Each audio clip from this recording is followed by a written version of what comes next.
राहुल गांधी ने योगी मोदी को लेकर दिया है तीखा बयान। लाइव सुनिए। आप सबका बहुत बहुत नमस्कार। कैसे हैं आप लोग? सुनाई नहीं दिया। कैसे हैं आप लोग? अच्छा भैया, यहां पे जीप पे कौन खड़ा होगा? आप आ जाओ, आप आ जाओ, आप आ जाओ। ये जो है उनके पीछे आप आ जाओ।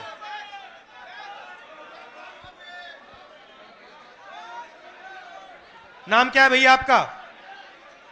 कौशिक जी, ऊपर आइए जरा।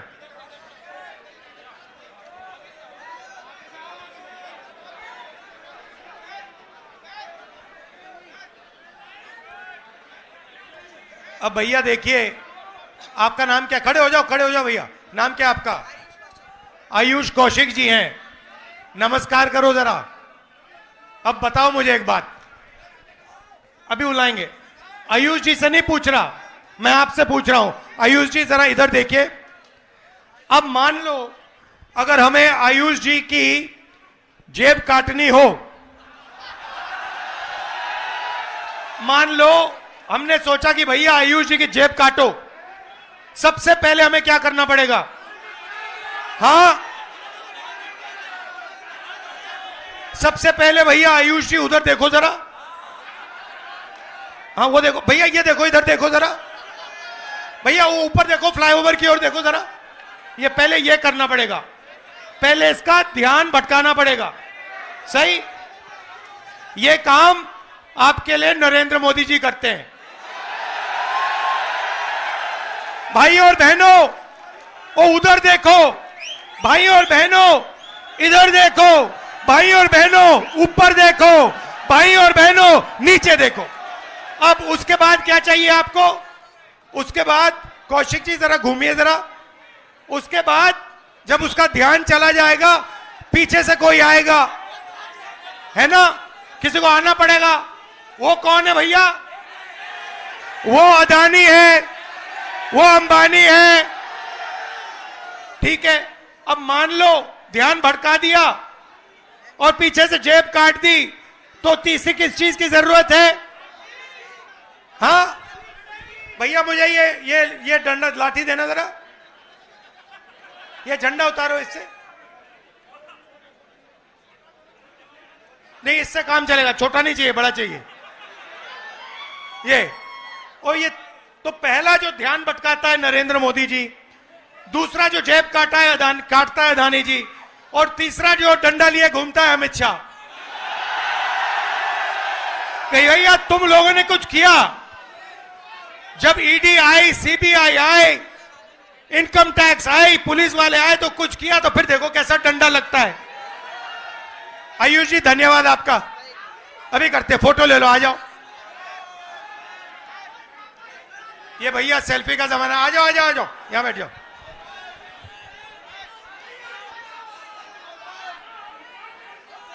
धन्यवाद। तो ये हुआ बीजेपी का सिस्टम। एक व्यक्ति ध्यान भटकाता है, कभी आपको बॉलीवुड की बात बताएगा, कभी आपको उधर देखने को कहेगा, कभी सर्जिकल स्ट्राइक की बात करेगा, मगर ध्यान भटकाएगा आपका। उसके बाद पीछे से अदानी जी आएंगे, जेब काट जाएंगे, और दूसरी तरफ तीसरी साइड अमित शाह जी चुप ऐसे बैठे रहेंगे, देखते रहेंगे कि अगर किसी ने कुछ किया तो मैं दिखाता हूं। ये इनका सिस्टम है। अब मैं आपसे सवाल पूछना चाहता हूं, इस देश में पिछड़ों की कितनी आबादी है? 50% पिछड़े हैं। इस देश में माइनॉरिटी की कितनी आबादी है? 15% माइनॉरिटी है। इस देश में दलित कितने? दलित भाई 8% नहीं, 15%। और आदिवासी कितने? 8%। जोड़ के बताओ मुझे, 50 और 15 कितना हुआ? 65। 65 और 15 80। 80 और 8 88। भाई और बहनों, मैं आपसे पूछना चाहता हूं, ये जो 90% जनता है इस देश में, दलित, आदिवासी, पिछड़े, माइनॉरिटी, इनको इस देश में कितनी भागीदारी मिल रही है, यह सबसे बड़ा सवाल है। आप सबसे बड़ी कंपनियों की लिस्ट निकालो, 200 कंपनियां सबसे बड़ी वाली, उसमें 90% का एक मालिक मुझे दिखा दो।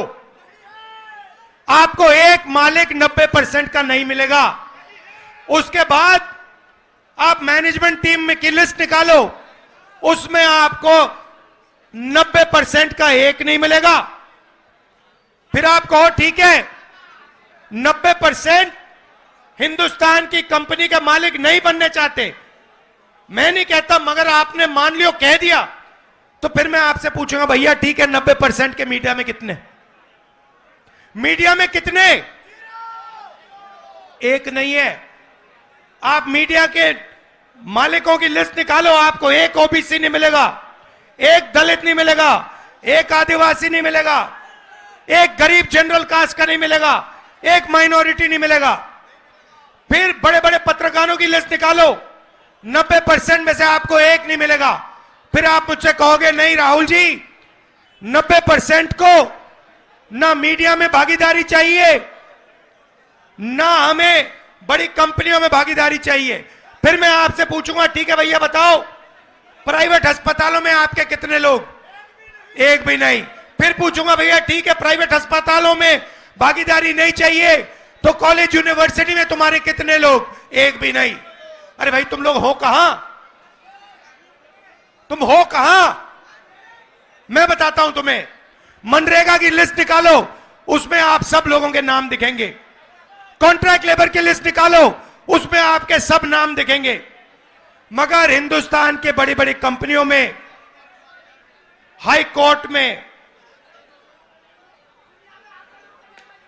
मीडिया में आपके नाम नहीं मिलने वाले। नरेंद्र मोदी जी आपसे कहते हैं कि ये सबका हिंदुस्तान है।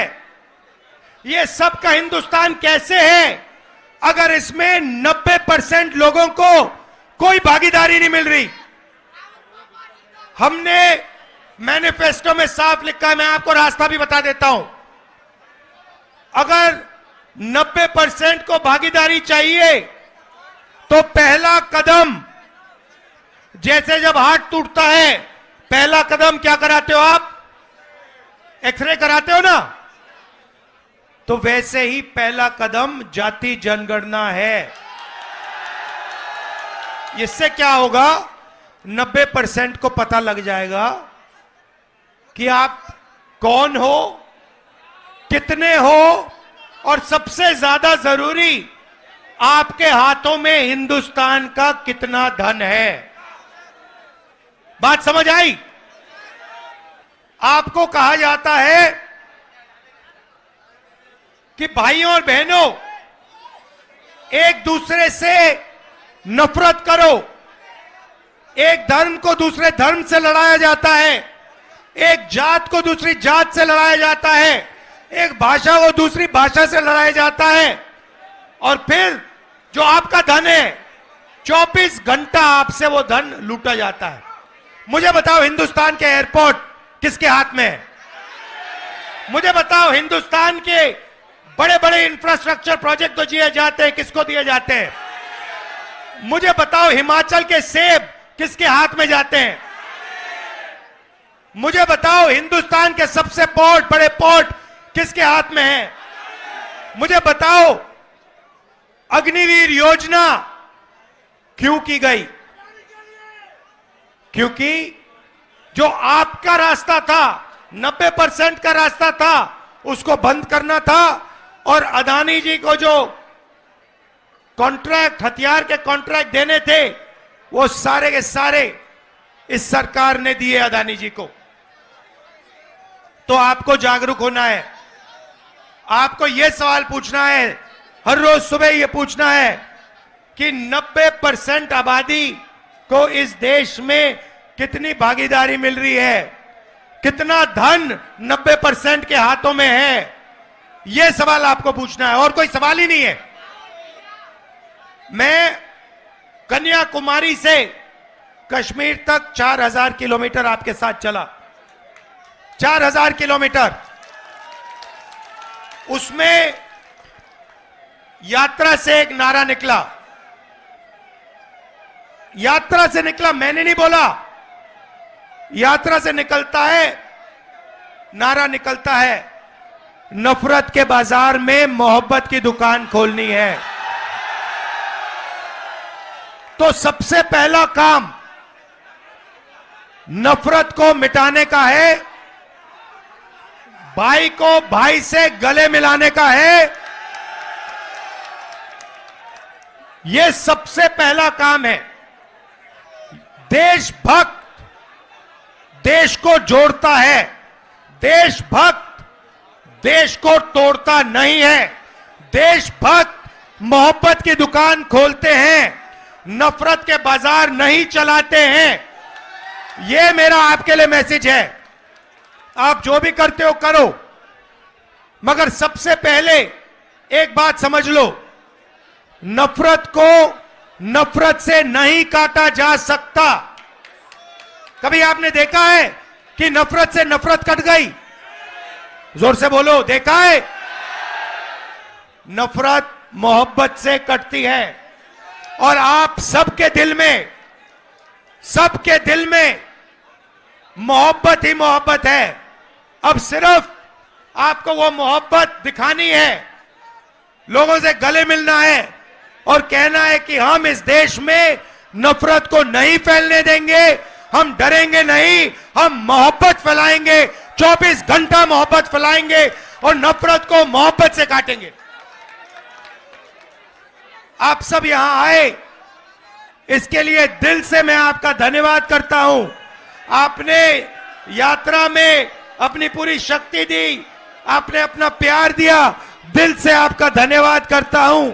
नमस्कार, जय हिंद। ससुराल वालों,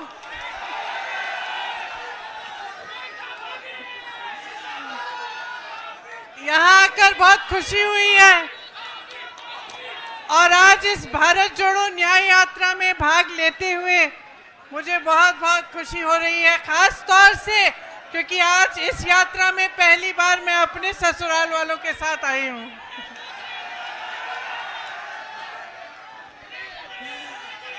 तो आपको याद होगा, बोलूं, आपको याद होगा मैं 2 साल पहले यहां आई थी, याद है? बड़ी मीटिंग हुई थी, बोलने दो भाई।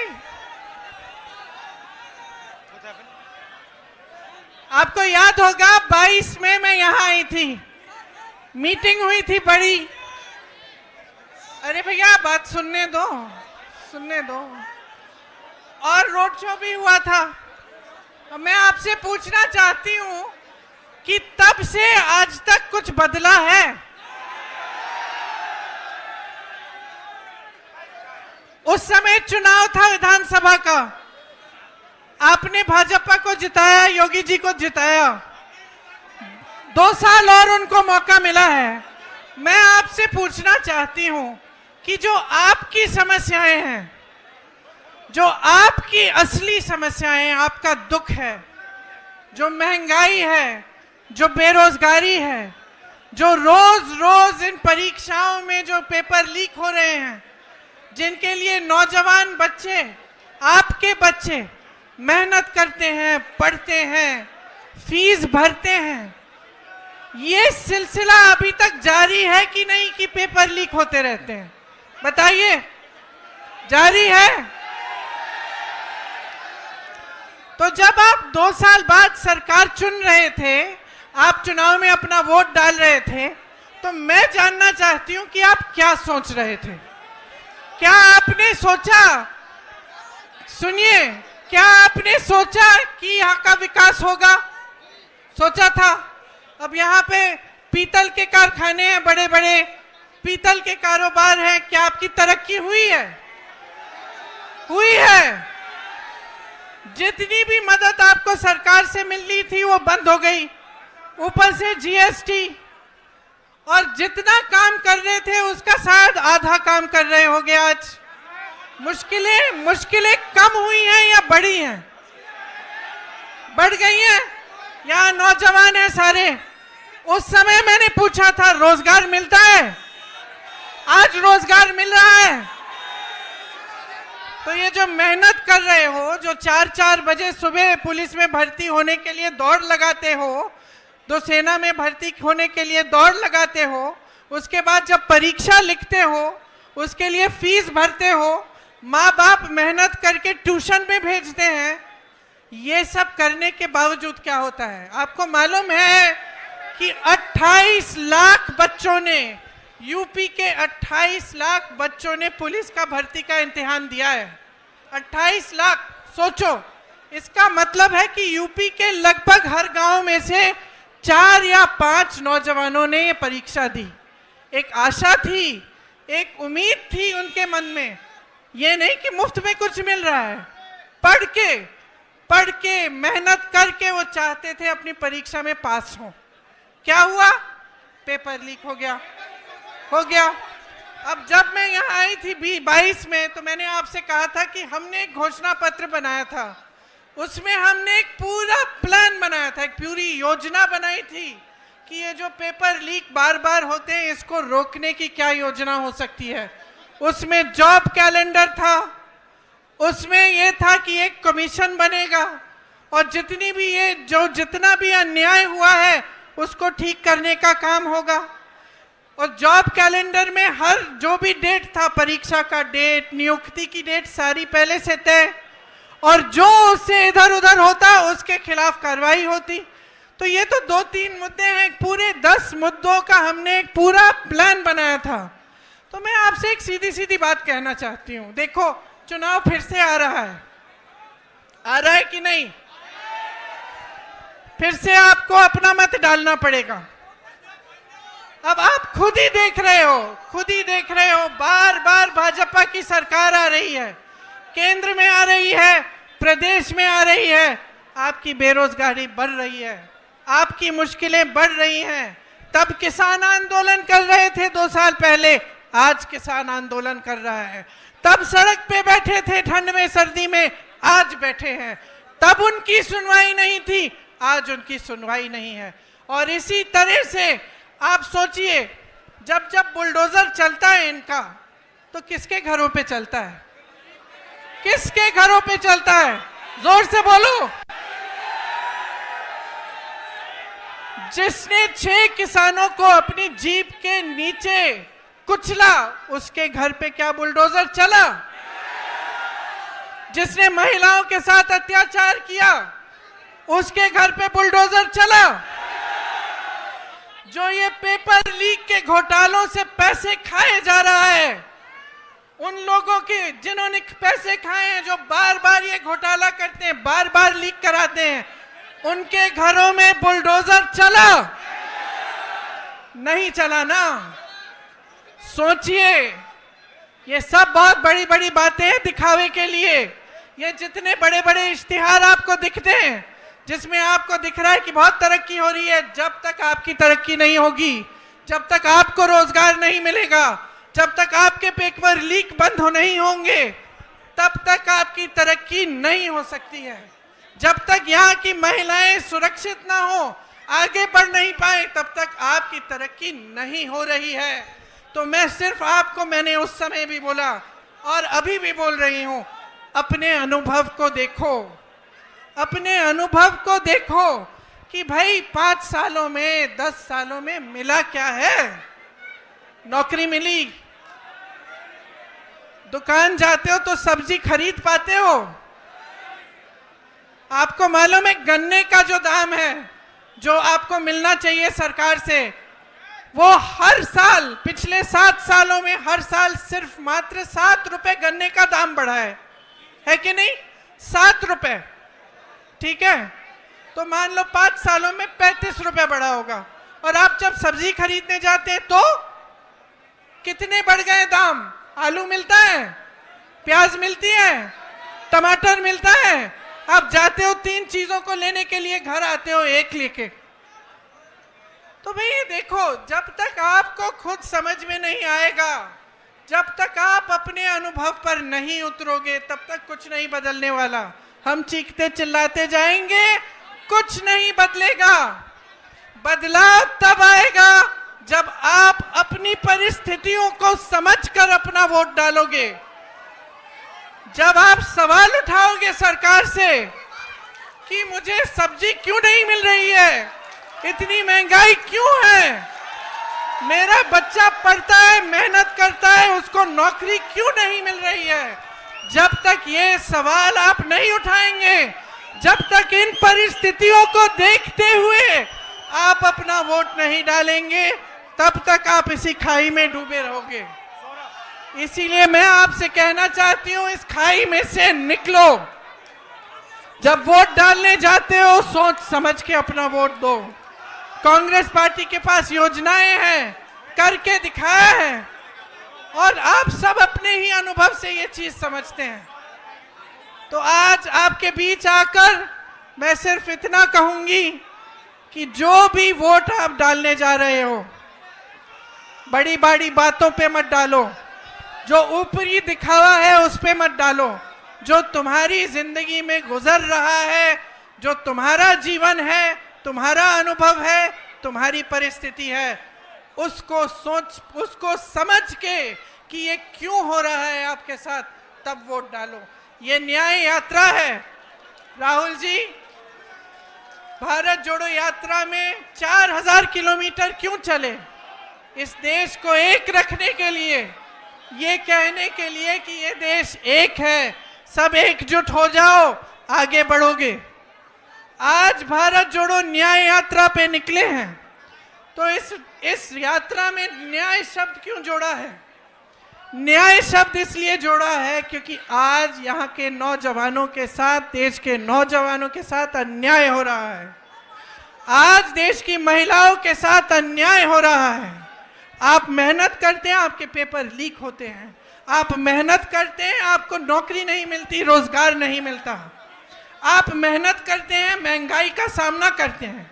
किसानों का जो बकाया होता है वो नहीं मिलता, किसानों के कर्ज माफ नहीं होते, बड़े बड़े उद्योगपतियों के होते हैं।